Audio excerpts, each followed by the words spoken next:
पिताजी जल्दी चलिए, वरना मैं आज स्कूल में देरी से पहुंचूंगा। मेरी टीचर बहुत गुस्सा करती है। हाँ हाँ बेटा, अभी चलते हैं, बस 2 मिनट रुको।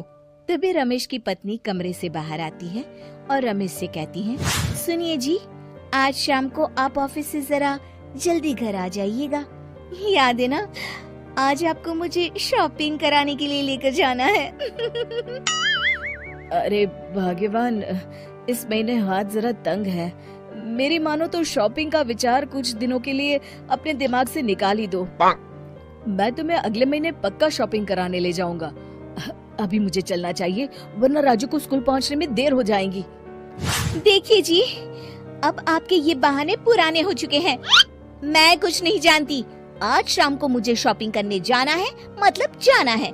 आगे आपकी मर्जी।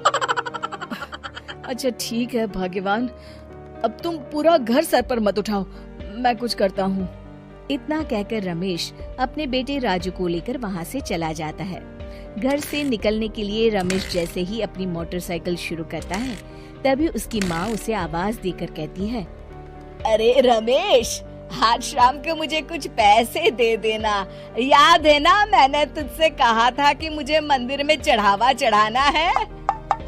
अरे माँ, मेरी तनख्वाह आने में अभी 10 दिन बचे हैं, अभी मेरे पास बिल्कुल पैसे नहीं है। हाँ, मेरी तनख्वाह मिलते ही मैं तुम्हें पैसे दे दूंगा। रमेश की माँ चिढ़कर कहती हैं, अरे तेरा दिमाग तो खराब नहीं हो गया? मैंने तेरे भरोसे मंदिर के पुजारी जी से वादा कर दिया है और तू कह रहा है कि पैसे नहीं है। अब मैं पुजारी जी को क्या जवाब दूंगी? तुझे तो मेरी इज्जत की भी कुछ परवाह नहीं है। अच्छा ठीक है माँ, अब तुम गुस्सा मत करो, मैं शाम तक कुछ इंतजाम करता हूँ। इतना कहकर रमेश वहाँ से चला जाता है। फिर दोपहर को जब रमेश अपने दफ्तर में बैठा होता है, तब उसे अपनी पत्नी और माँ की बातें याद आती हैं।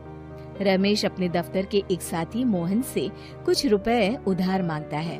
अरे भाई मोहन, मेरा एक छोटा सा काम कर दो, मुझे कुछ रुपयों की सख्त जरूरत है।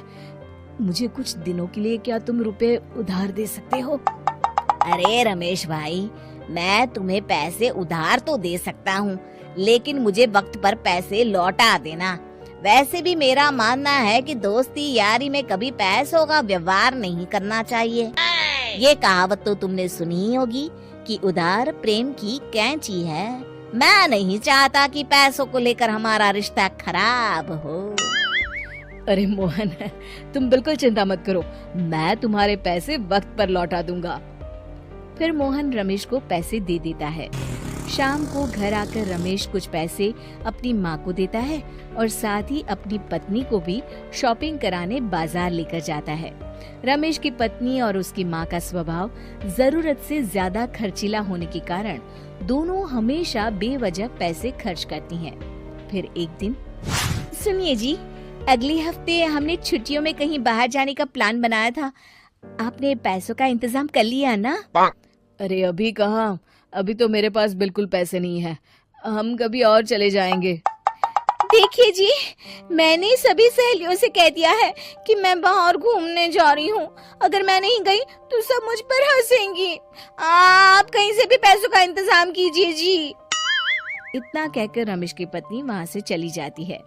वहीं दूसरी तरफ रमेश की माँ भी तीर्थ यात्रा जाने की जिद करती है और रमेश से पैसे मांगती है। फिर अगले दिन रमेश एक सेठ से पैसे उधार लेकर अपनी पत्नी और बेटे को घुमाने ले जाता है और अपनी माँ को भी तीर्थ यात्रा पर भेज देता है।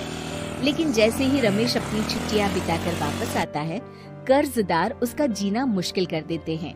इतना ज्यादा कर्ज एक साथ अपने ऊपर देख रमेश काफी परेशान रहने लगता है। फिर एक दिन राजू की स्कूल की फीस वक्त पर न भर पाने के कारण रमेश को स्कूल में बुलाया जाता है। स्कूल के प्रिंसिपल साहब रमेश को सख्त हिदायत देते हैं कि अगर वक्त पर स्कूल की फीस नहीं भरी गई तो उनके बेटे का नाम स्कूल से काट दिया जाएगा। अपने बेटे की स्कूल की फीस भरने के लिए रमेश अपने दोस्त गिरधारी से कुछ पैसे उधार ले लेता है और स्कूल की फीस भर देता है।